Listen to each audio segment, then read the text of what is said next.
Donc j'espère que le fait que nous, aujourd'hui, on soit ministre, j'espère que pour les générations futures, ce ne soit plus considéré comme quelque chose d'exceptionnel ou un parcours remarquable. Ce que j'espère, c'est que demain, ce soit normal de s'appeler Rachid Madrane et d'être ministre, et que ça ne pose de problème à personne, et que peut s'appeler Turgut Mamadou. L'important, c'est de travailler pour l'intérêt général. Moi, quand je prends des décisions politiques aujourd'hui, quand je fais des choix, quand je dois décider, je décide pour tous les citoyens, quelle que soit leur histoire et leur origine. Et donc moi, je suis de ces Belges qui disent je veux donner à mon pays ce qu'il m'a donné. Je veux lui redonner ce qu'il m'a donné. Parce qu'il m'a donné un privilège immense, c'est de faire de moi ce que je suis devenu. Et ça, je veux le redonner. Et c'est pour ça que je me suis engagé en politique.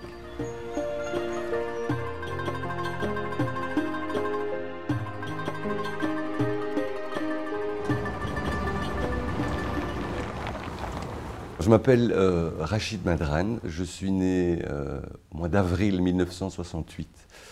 Mes parents sont arrivés en Belgique au début des années 60, comme beaucoup de Marocains. Il y avait beaucoup de Marocains qui sont venus dans le cadre de la convention entre la Belgique et le Maroc. Et il y avait une convention entre la Belgique et la Turquie. Et donc il y a une grande communauté marocaine qui est venue travailler en Belgique. Donc moi, je suis né en Belgique, je suis né plus particulièrement à Bruxelles, dans un hôpital qui est bien connu. C'est un des quartiers les plus populaires de Bruxelles, qu'on appelle les Marolles, qui est un quartier historique.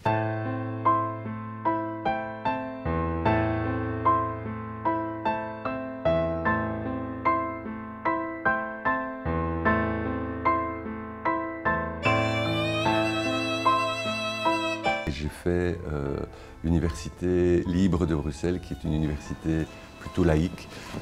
J'ai fait des études de journalisme et nous sommes une famille de 4 enfants. Et moi, je suis le 3e dans les 4. Donc j'ai une sœur qui est médecin, un frère qui est psychologue, il y a eu moi qui fais du journalisme, et puis le petit qui a fait des études, mais il n'a pas terminé, il a fait des études de droit qu'il n'a pas terminé. Alors mes parents, quand ils sont venus, comme beaucoup de parents de l'immigration marocaine, étaient analphabètes. Beaucoup de gens ne savaient ni lire ni écrire, parce qu'on n'a pas fait venir des intellectuels, on a fait venir de la force de travail. Mon papa a travaillé dans une usine, il était ouvrier qualifié. Et ma maman, au début, ne travaillait pas. Et puis, au fil du temps, elle s'est mise à travailler. Elle était une femme d'ouvrage qui nettoyait chez des particuliers et dans des sociétés. Alors, on a eu beaucoup de chance d'avoir des parents qui étaient très sensibles à l'enseignement et à l'école. Ils ont voulu que leurs enfants fassent des études. C'est des parents qui, pour eux, le plus important, c'était les études. Pas pour devenir riches ou pour devenir puissants. Eux, ce qu'ils voulaient, c'était pouvoir avoir des enfants qui soient formés, qui puissent s'intégrer dans le pays dans lequel ils étaient, parce qu'ils avaient compris très vite que l'enseignement et l'école étaient le seul moyen de pouvoir s'extraire de sa condition. C'était une forme d'ascenseur social, l'école. Donc ils attachaient beaucoup d'importance à l'école. J'ai d'ailleurs des souvenirs d'enfance où mon père, qui ne savait pas très bien, quand il regardait les bulletins, il ne comprenait pas très bien, mais quand il voyait du rouge, il savait que ce n'était pas bien, et donc il était fâché. Donc ils ont accordé beaucoup d'importance aux études.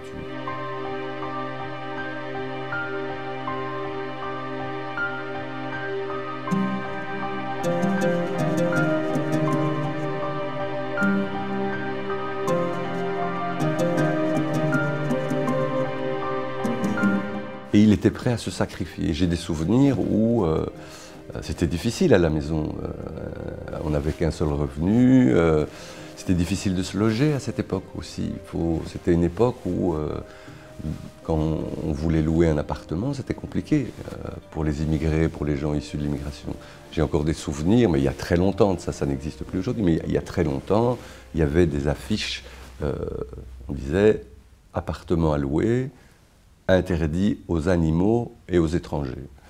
Donc c'était une époque pas facile pour les immigrés, et c'est ce qui a fait d'ailleurs plus tard que finalement ils ont décidé d'acheter une maison pour construire leur petit nid avec leurs enfants. Son rêve, c'était de voir ses enfants avec un costume, avec une cravate, comme il avait vu ses patrons au Maroc, comme il voyait ses patrons en Belgique.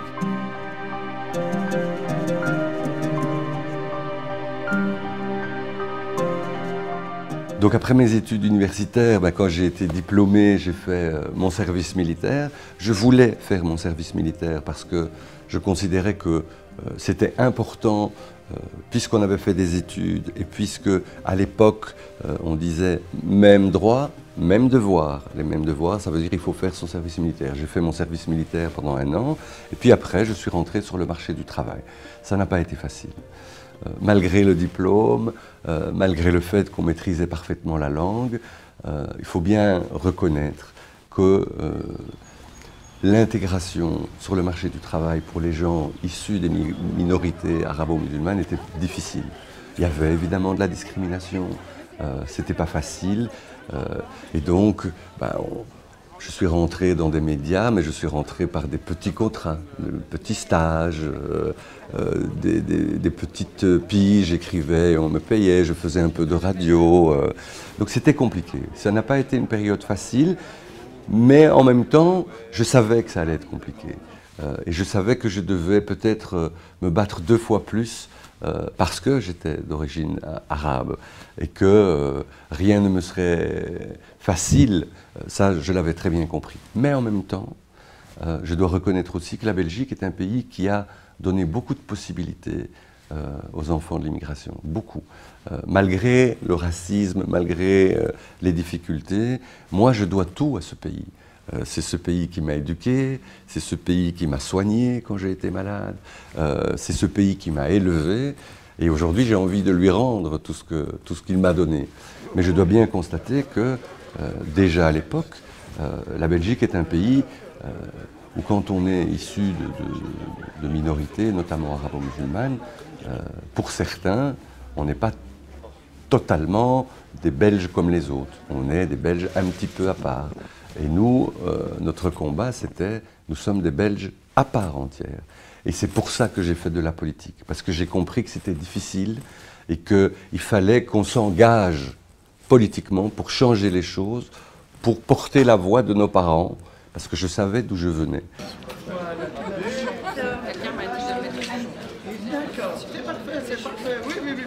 Mais ça n'a pas été facile. Et donc c'est vrai, le parcours a été un parcours de combat, il a fallu se battre. Il a parfois été, il y a eu des périodes qui ont été des périodes compliquées, mais je pense que quand on a la volonté, quand on croit à ses idéaux, quand on croit à ses valeurs, il y a des possibilités dans ce pays.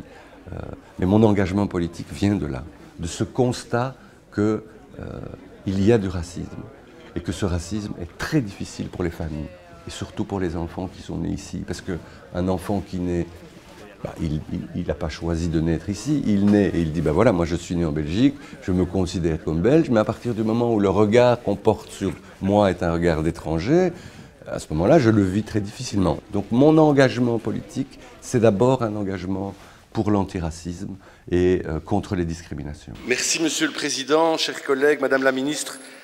Ça a été dit ce dimanche, ça sointait, ça puait le fascisme. Et donc, à un moment donné, donc après mes études, je me suis tourné vers le journalisme, évidemment. Donc j'ai cherché, et puis j'ai fait des stages dans une série d'organes de presse. Et j'ai eu la chance de faire un stage dans une radio privée, qui était une radio connue, une radio pour jeunes. Donc j'ai fait un stage de plusieurs mois. Et puis un jour, il y a eu une opportunité dans la radio.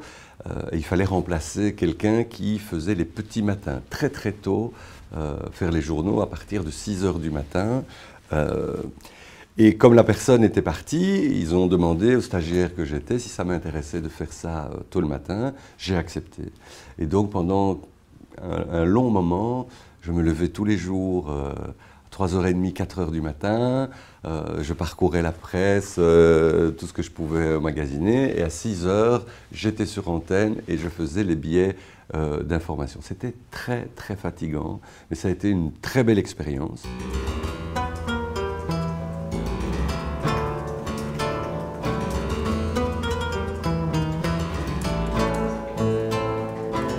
Dans la vie, avoir un rêve, avoir de l'ambition, c'est noble l'ambition, et d'essayer de le réaliser et ne jamais désespérer. Et puis parfois dans la vie, on a aussi quelqu'un qui vous tend une main. Ça peut être un professeur, ça peut être un patron, ça peut être un éducateur, quelqu'un qui vous ouvre une porte. Il ouvre une porte et puis il faut saisir sa chance.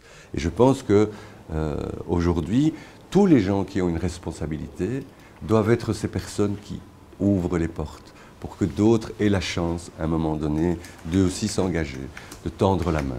Je le fais beaucoup et dans ma vie politique aujourd'hui, je peux dire que j'ai ouvert beaucoup de portes à des gens, pas par favoritisme, simplement ouvrir des portes, mettre en contact des gens. Parce que je pense que ce qui manque le plus pour les jeunes issus de l'immigration, c'est les réseaux, les connaissances. Souvent, les gens, ils ont des parents qui connaissent quelqu'un, qui connaît, qui a une possibilité de travail. Les enfants de l'immigration, on n'avait pas les réseaux, on n'avait pas les connaissances. Nos parents, c'était des petits ouvriers qui ne connaissaient pas grand monde. Et donc, c'était difficile pour nous de rentrer dans des circuits professionnels.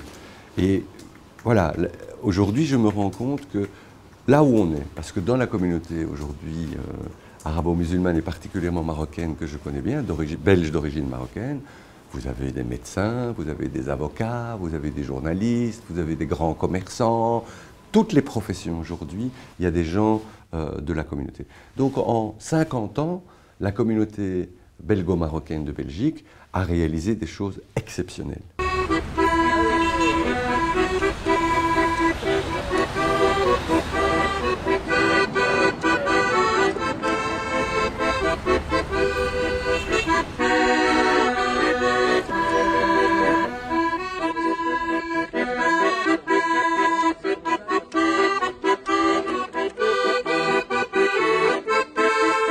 Alors j'ai commencé la politique il y a bien longtemps. Je me suis engagé au Parti socialiste au milieu des années 80 comme jeune socialiste. Et comme je l'ai dit, c'était d'abord et avant tout le combat contre le racisme, contre les discriminations. C'est pour ça que je me suis engagé. Et j'ai été naturellement vers le Parti socialiste parce que je suis fils d'ouvrier. Je venais d'un milieu pas facile et donc forcément le parti qui était le plus proche des travailleurs, des ouvriers, c'était le Parti socialiste. Bonjour Monsieur le Ministre, je viens de recevoir un mail de Lucien par rapport au débat de lundi. Politique, vraiment, ma première campagne électorale, je l'ai fait en 1999. Ça n'a pas été facile, c'était la première fois, j'ai essayé, ça n'a pas marché. Et j'ai été élu pour la première fois en 2000 au conseil communal de ma commune, d'Etterbeek à l'époque. C'est ma première expérience d'élu. Alors évidemment, c'est pas facile, ça peut paraître aujourd'hui quelque chose, un parcours évident. On commence conseiller communal, et puis après, quelques années après, je me suis présenté au Parlement. J'ai été élu au Parlement régional. Entre-temps, je suis devenu adjoint du maire au conseil communal, à la commune. Donc j'étais à côté du bourgmestre, à côté du maire, et je gérais les finances, le budget, la culture, les affaires sociales pendant des années. Donc j'étais aux affaires. Puis il y a eu toute la période Parlement régional.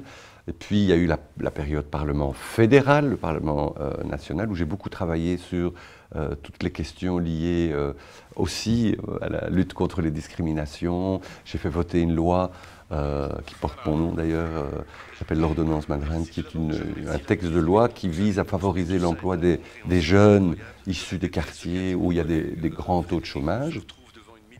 Et puis en 2012, donc tout ça, je commence en 2000, 12 ans après, mon parti me propose de devenir secrétaire d'État à la région bruxelloise, où je me suis occupé d'urbanisme, de propreté publique, j'avais les relations internationales, j'avais la formation professionnelle.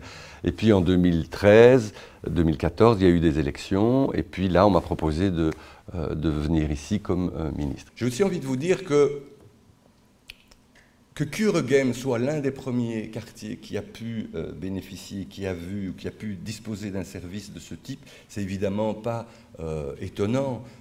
On connaît bien le quartier Kuregem, c'est un quartier populaire, c'est un quartier qui a souvent été malheureusement stigmatisé. C'est dans un parti socialiste parce qu'il donne beaucoup plus de possibilités à ses adhérents, indépendamment de l'origine.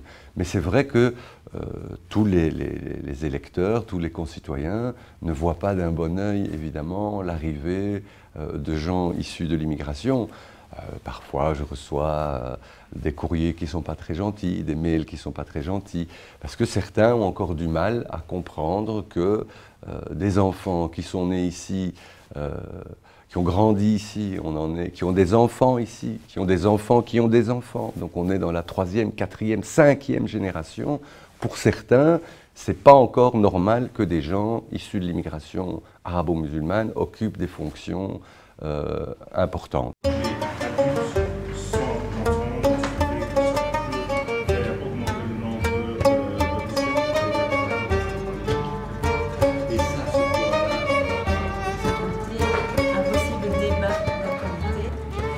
Donc voilà, c'est à la fois formidable, c'est un privilège et une responsabilité immense que d'être ministre d'un pays où on est né, mais où on est finalement l'enfant de l'immigration. Donc moi je pense que mon père, dans ses rêves les plus fous, quand il est venu au début tout seul avec sa valise du Maroc, jamais il aurait imaginé un destin pareil pour ses enfants et en particulier pour moi en tant que ministre. Jamais il aurait pu le concevoir.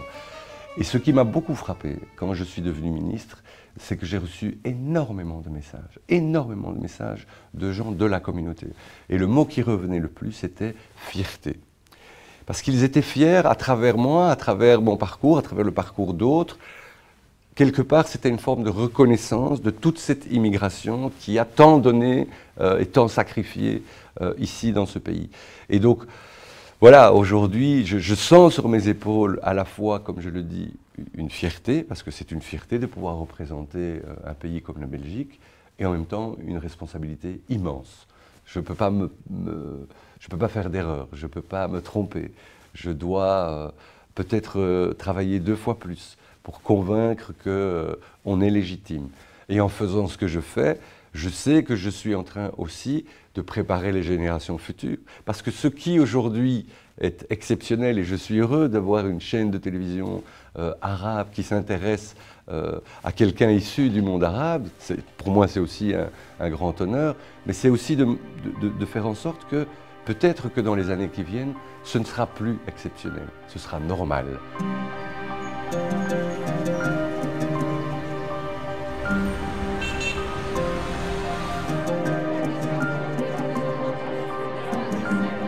La question qui se pose, c'est comment se fait-il que des jeunes qui sont nés ici, qui ont grandi ici, en viennent à vouloir détruire le pays dans lequel ils sont nés, en vouloir se détruire eux-mêmes.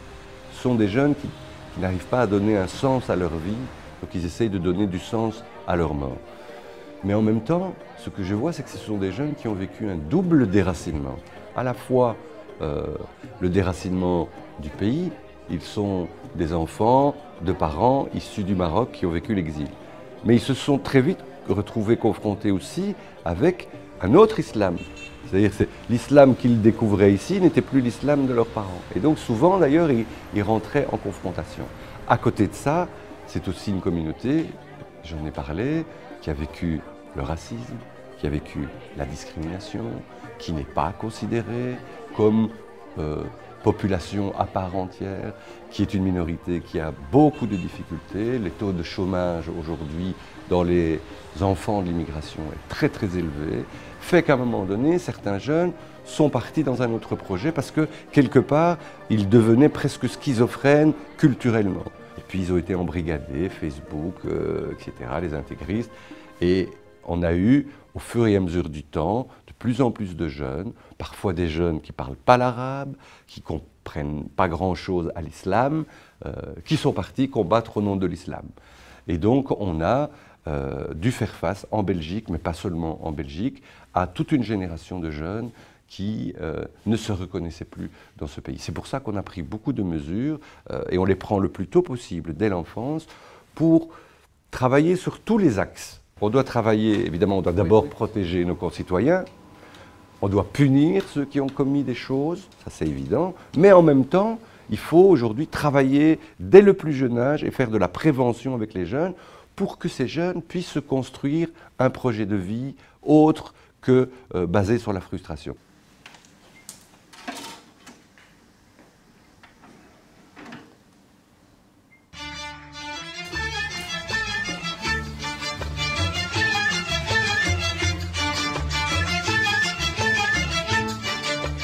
Alors dans ma jeunesse, moi j'ai des souvenirs, donc j'ai grandi, je suis né ici, donc j'ai acquis et appris les codes de la vie occidentale, donc je suis complètement intégré dans la société occidentale, mais quand j'étais enfant, j'ai des souvenirs de musique dans la cuisine, ma maman qui écoutait Keltoum, Farid Al-Atrash, qui écoutait Netzel Rewan, et donc j'ai été bercé par cette musique, par cette culture, et donc ma culture aujourd'hui est une culture qui est mixte. Je suis de culture arabo-musulmane et j'ai grandi dans une culture occidentale judéo-chrétienne. Et donc je suis un mélange de tout ça.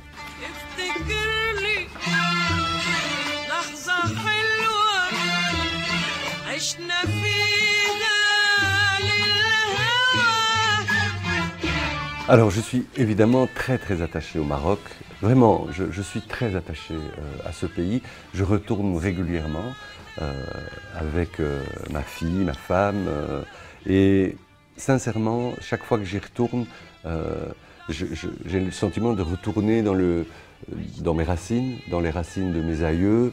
On reste attaché. Donc autant je suis belge, profondément attaché à la Belgique, profondément reconnaissant à ce pays, autant je suis attaché au Maroc. Et je dis, j'ai eu une chance incroyable, c'est d'avoir eu le bonheur d'avoir deux cultures, deux histoires, deux parcours, deux pays.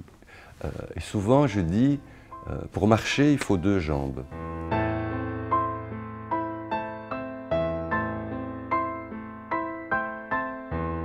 Donc je suis le papa d'une fille qui a aujourd'hui 12 ans, qui est aussi le produit de la mixité, parce que mon épouse est belge, elle est liégeoise. C'est sans doute la chose la plus importante que j'ai fait dans ma vie, c'est d'avoir ma fille auquel voilà, j'ai la chance d'avoir deux femmes à la maison, j'ai ma femme et j'ai ma fille. Malheureusement, je ne passe pas assez de temps avec elle à cause du métier que j'exerce. Quand j'ai le temps, à part travailler, je fais un peu de musique, un peu de cinéma, un peu de lecture, et puis beaucoup de sport aussi, parce que ça c'est important pour s'entretenir. À côté de ça, je suis quelqu'un de gourmand, j'ai même dû faire un très gros régime, j'adore cuisiner, et j'adore évidemment cuisiner la gastronomie marocaine, des tagines marocains, des couscous, et j'ai une préférence pour le tagine aux artichauts et aux petits pois et à la viande, qui est une des spécialités de notre région.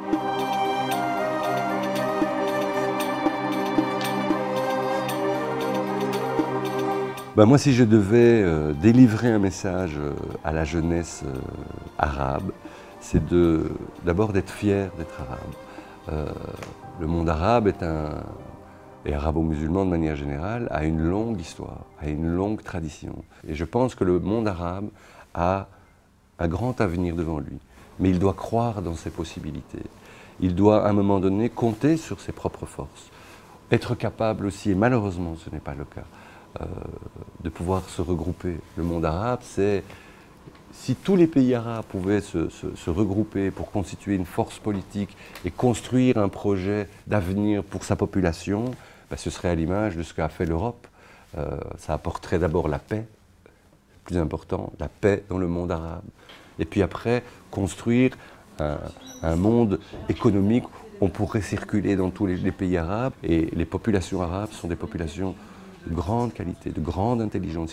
Je pense que le destin du monde arabe, c'est de former cette jeunesse et de finalement contribuer à apporter la démocratie, à apporter les droits de l'homme, à apporter l'égalité entre les hommes et les femmes.